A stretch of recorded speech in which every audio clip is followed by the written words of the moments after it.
ಒಂದು ನಿಮಿಷ.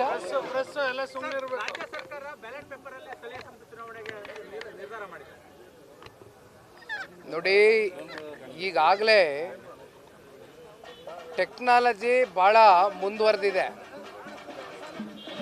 ಇಂಥ ಒಂದು ಟೆಕ್ನಾಲಜಿ ಮುಂದುವರೆದಂಥ ಒಂದು ಕಾಲದಲ್ಲಿ ಈಗ ಮತ್ತೆ ಆ ಟೆಕ್ನಾಲಜಿನ ಬದಿಗಿಟ್ಟು ಬ್ಯಾಲೆಟ್ ಪೇಪರ್ಗೆ ಹೋಗ್ತಕ್ಕಂಥ ಅಗತ್ಯತೆ ನನಗಂತೂ ಕಾಣ್ತಾ ಇಲ್ಲ.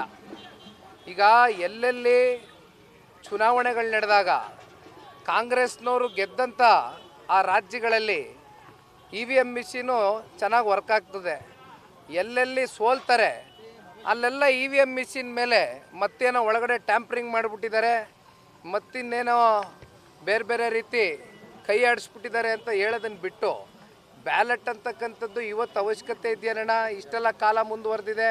ಏನು ಉದ್ದೇಶ ಸರ್ ಈ ಬ್ಯಾಲೆಟ್ ಪೇಪರ್ ನಿರ್ಧಾರದಿಂದ? ಅಲ್ಲ, ಉದ್ದೇಶ ಏನಿದೆ ಅವ್ರನ್ನೇ ಕೇಳಬೇಕಪ್ಪ. ಯಾಕೆಂದರೆ ಜನ ಇವತ್ತು ಕೈಯಲ್ಲಿ ಸ್ಮಾರ್ಟ್ಫೋನ್ ಇರ್ತಕ್ಕಂಥ ಒಂದು ಕಾಲ. ಇಂಥ ಕಾಲದಲ್ಲಿ ಟೆಕ್ನಾಲಜಿನ ಇನ್ನೂ ಹೆಚ್ಚಾಗಿ ಬಳಸ್ಕೊಳ್ಳೋದನ್ನು ಬಿಟ್ಟು ಇನ್ನು ಅದನ್ನು ಮತ್ತೆ ಬ್ಯಾಲೆಟ್ ಪೇಪರ್ ಮತ್ತೆ 25 ವರ್ಷ 30 ವರ್ಷ ಹಿಂದಿನ ಸಿಸ್ಟಮ್ನ ಅಳವಡಿಕೆ ಮಾಡೋದರಲ್ಲಿ ಅರ್ಥ ನಮಗಂತೂ ಕಾಣೋದಿಲ್ಲ.